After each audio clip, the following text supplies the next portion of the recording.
What's up, guys? Welcome to another 5-Minute Friday. Tonight I'm going out to do some more star stuff. And real quick, before we get into anything else, for those of you concerned about whether or not this title of this video is clickbait, I'm gonna give you the answer right now. That's a definite no. You most likely cannot shoot the Milky Way with the S9 Plus. I'm gonna use the drift method. Freaking incredible. Round F16 for that to get that sunburst. So if you guys follow my channel, then you've seen my other video, the last video I did on editing with Snapseed, and I mentioned that for parts 2 of Snapseed I wanted to go out and shoot some Milky Way stuff with the phone, and so that's what I did, but it didn't work at all. So basically the phone it can't do it. So I did another video on shooting stars with the S9 a few weeks back, maybe about a month now, and I went out during a moon, like 70% full moon, so it was super bright out, and I did get a couple of stars, but all the light was coming from the moon, and that really helped out, and I got some decent photos. And in that video too, I said that I would come back out to try to shoot the Milky Way with the phone when there's a new moon, so it's super dark and the only light's coming from the stars, so you can see more stars, but on the downside there's still less light. Well, new moon was 2 nights ago, so I went out to try to shoot the stars and capture the Milky Way with the S9, and it just flat out couldn't do it. It was just, I got a few stars and pitch black, but here's basically what it looks like. So that's cranked up on the S9 Plus with Pro mode, f1.5, which is the lowest aperture it can go, 10-second shutter, which is the highest it can go, and ISO 800. So even with those settings, which were basically maxed out, it couldn't do anything. And even if it did, with the sensor size being as small as it is, it just would have been super, super noisy. Like even beyond the point with noise reduction and Photoshop, and it just wouldn't have helped. All right, so that answers the question. I just don't think you can do it without, maybe if you had a star stacker and a polar aligner and all that stuff, and a star tracker, or if you did stacking, then I think you could probably do it. But even then, I don't think the results would be very good. And if you're gonna put that much effort into photographing the Milky Way, you should probably just invest in a DSLR or mirrorless or something. All right, so what am I doing out here? Well, since I can't shoot the Milky Way, what I want to do, since it's still a newish moon and there's going to be a lot of stars out, I basically want to see what the optimal conditions are for shooting with the S9 Plus for astrophotography type stuff. And basically I'm going to be shooting, the sun has just set, so I'm going to be shooting a little bit after blue hour, which is the hour right after sunset where it's all blue. And it's not necessarily an hour, that's just what they call it. Depends on where you live. So I've come up to one of my favorite hiking lookout places that's pretty close to my house, and we're gonna test it out. So hopefully we'll still be able to get some good photos, but I want you guys to see what I'm doing, and I'm gonna go over my settings with the Pro mode and everything. And mostly too, I'm just hoping, oh, here we are. So here's the view that we're gonna photograph, and we still have about 20 to 30 minutes before astronomical twilight, and that's when it's gonna be too dark for the S9. So let's go ahead and get set up and find a good composition, and then I'll walk you guys through the settings and everything that I'm doing.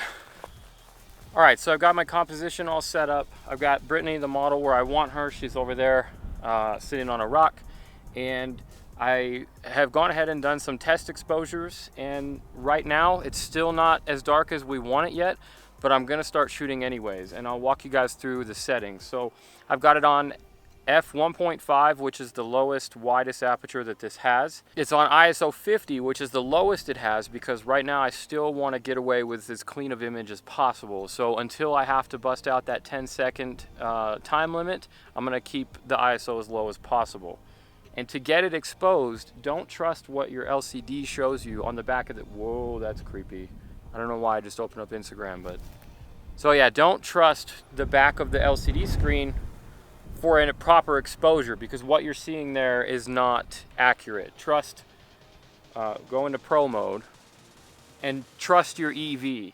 Up in the top right, it shows you in pro mode how much you're over or underexposed. And right now, it's telling me I'm underexposed by 1/3 of a stop. So I'm gonna go ahead and take the picture and see what that looks like. Also, make sure you put it on like at least a 2-second timer so you can reduce the shake. Definitely still underexposed. So I'm gonna bring it up to 4 seconds right now. Now I'm gonna do some light painting because the Brittany is way underexposed right now because the sky is still, there's still a big light difference there. You don't need to paint them for the whole time either, otherwise they're gonna be too bright. So I'm just gonna paint her for like a second or two. All right, that's a lot better. I'm still not seeing stars yet, so we're probably still gonna have to wait for another few minutes. All right, so it's about an hour after sunset now, and blue hour is pretty much over. Brittany's still down there, and I think we're getting close to the exposures that we want to see on the phone. So the stars are coming out now, and I'm gonna go ahead and show you my settings and see where we're at. So I'm still at f1.5. I'm gonna be there for the rest of the evening. I've bumped the ISO up to 100, and I've got it at 10 seconds, which is the max shutter speed for this phone. And the phone is showing me that I'm 1 2/3 stop overexposed, but in this scenario, that's okay because I want as much light as possible. So I'm gonna go ahead and take the shot and then paint in Brittany a little bit.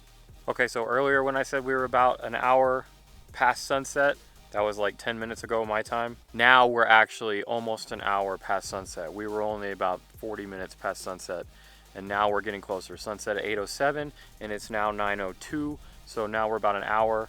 Blue hour is definitely done. There's tons of stars in the skies. You can't see it on the camera right now, but the phone is picking up the stars a lot better, and with a little bit of light painting on Brittany, the exposures are coming out really nice. So I've got everything maxed out right now. For this photo, I've got a f1.5, 10-second shutter, and 800 ISO, which is the max ISO that the phone can handle. And I think theoretically, we would be able to stay out here for another hour or so and maybe continue to get some decent shots, but it's just gonna get darker because the newish moon, there's like a little sliver of a moon, and it's setting, and it's not providing enough light, and the light from the town is not providing enough light. The light from the stars are not providing enough light. So all of that is kind of working against the phone sensor, and I think we're really just going to start pushing it to its limit. So I'd really be comfortable saying for astrophotography type stuff with the S9 or the S9 Plus that we're really looking at, for usable images, we're looking at safely saying somewhere between an hour to an hour and a half after sunset on a new moon. So that's best case scenario for stars, worst case scenario for the phone. And the more the moon is out, the better light you're going to have for the landscaping and the ambient light for the phone sensor to suck up. All right, so what I'm going to do is I'm going to go ahead and put the images that I've taken off of this tonight and the images that I've taken off the phone from the other night that was the epic fail night for the Milky Way.